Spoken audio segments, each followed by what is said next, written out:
Sungai boys, come on in. Gary and Sam, and sadly, the wonderful sister is not here. Next time, you don't answer my WhatsApp messages, I promise you. No, no, that's fine because it's too low. Okay, so I don't need to introduce the boys. They know you. Everyone knows what they do. Okay, and I'm almost like I have several questions, and I'm going to skip a first few about design and plastic repurposing and all that, and go straight to a fundamental question, which is three siblings, two brothers and a sister, born in the same house, who are all activists. What did you eat? What did your mother feed you in your childhood? Tell us about how important it is to have supportive families who put you on this journey, because kids need to be taught what it looks like to look after the environment, right? So let's just talk about your mom and dad now. I think before I say anything, I'd like to give a shout out to Kai and Kyle for this amazing event, for having us. Whee!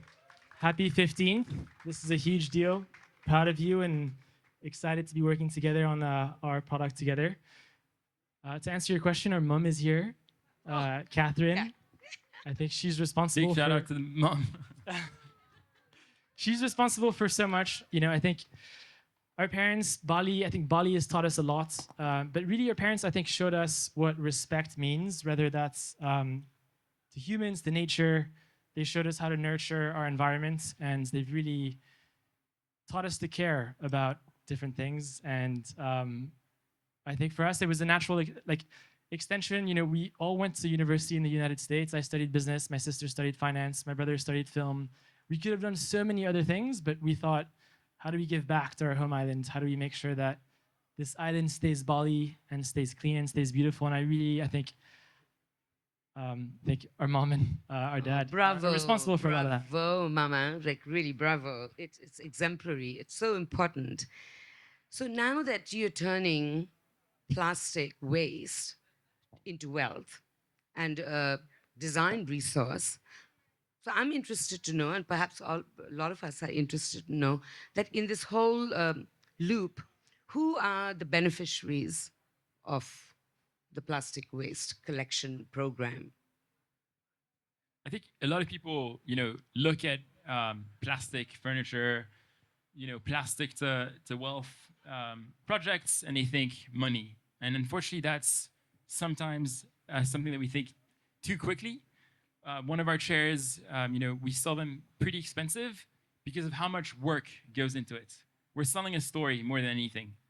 And, when you look at process, even our river soles with Indosol, there's just so much effort in collection, sorting per color, sorting per type, washing, shredding, processing, polishing by hand. And that's something that we overthink about. And so really want to give it up to Indosol boys again, because Bravo. they've trusted in us from day one. They've believed in transforming the sandals that had no value into something like these that you're sitting on. And so much work has been put into this. And Kai, you believed in this from day one. It was a dream, and we've made it true. So all to Kai for dreaming about it.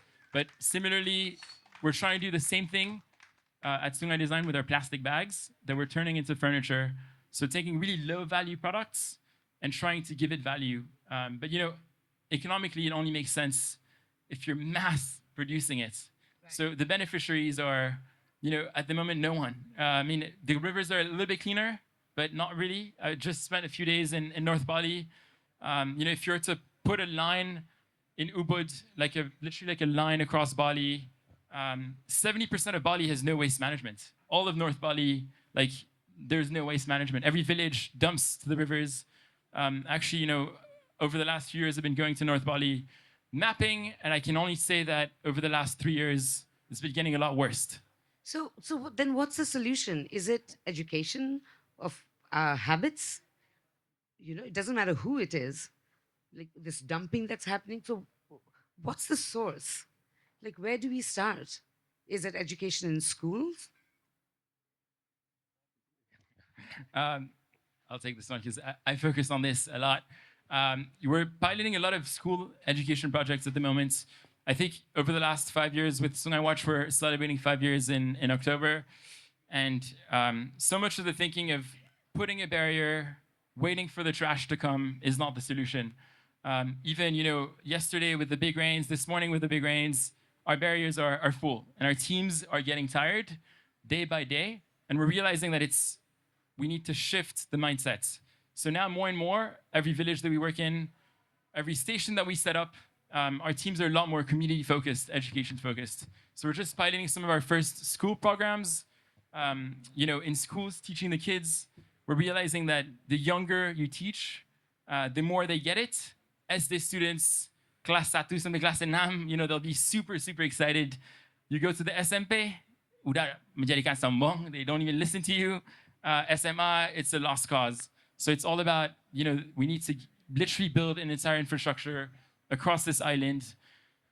The governor recently announced a surat edaran, meaning that, he wants to turn plastic pollution in Bali in 2 years. And at the moment, it's more political words on paper. There's no plan. I mean, turn plastic into, sorry, what? He wants to stop plastic pollution and make Bali plastic free in the next 2 years. But there's really no plan in place, and it's really words on paper. But we can use that and try to make something good out of that. So if we showed an economic benefit collecting plastic, of course, I'm being very simplistic because they're doing all the hard work and I'm just asking ordinary questions from like a common perspective. If there was an economic benefit to picking up the plastic and selling it, would that help? Yeah, so I think it's a lot more complicated than that. I think Gary had a really good point. We have been cleaning rivers every day for 4.5 years. We've now collected 3.5 million kilos of trash since we started Sungai Watch from rivers in Bali, rivers in East Java. Probably what we've made from selling that is peanuts. Like, we've made no money selling raw trash. What is valuable is turning that trash into products. And so I think the best way of looking at this problem is looking at the recycling plastic industry on a global level. If you look at the TAM, or the total market value of plastic recycling around the world, right now we're valued at about $50 billion around plastic recycling globally. We're growing that number by 9% every single year. So by 2035, we'll be at $130 billion. So there's a massive potential to turn plastic into product.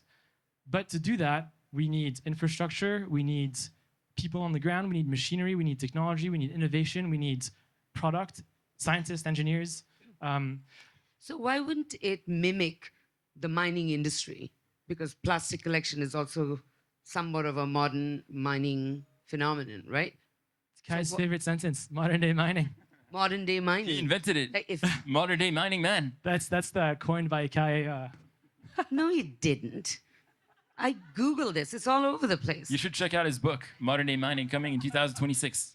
So if you look at it, I find myself sounding so naive, but would it mirror modern mining practices that has all the systems in place?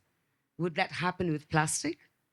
I think absolutely. I think when you look at mining as an industry, we're using more resources. We're mining things out of the ground so much, and everything we're mining is a finite resource. And so eventually, why don't we look in waste? And I think that's what we're trying to do with Sungai Design. Right now, we're collecting river plastics, turning it into furniture and turning it into other products. But eventually, when hopefully our rivers are clean, we can go into landfills. We can go into household collection and turn all of that into products. And I think definitely, hopefully, turning plastic and the entire recycling concept is a solution to mining. These products are actually very valuable if you know how to turn it into something. And so mining is only getting bigger. We've seen the photos and images of Papua being mined. Unfortunately, this is incredibly valuable. Let's pick this apart and actually turn it into, separate all the metals. And I think, this is a massive industry if you know how to do it. You just have to take the time. And it's not sexy to take trash and take it apart and turn it into something that's valuable. But I think if you get it right, then I think there's massive upscale and potential.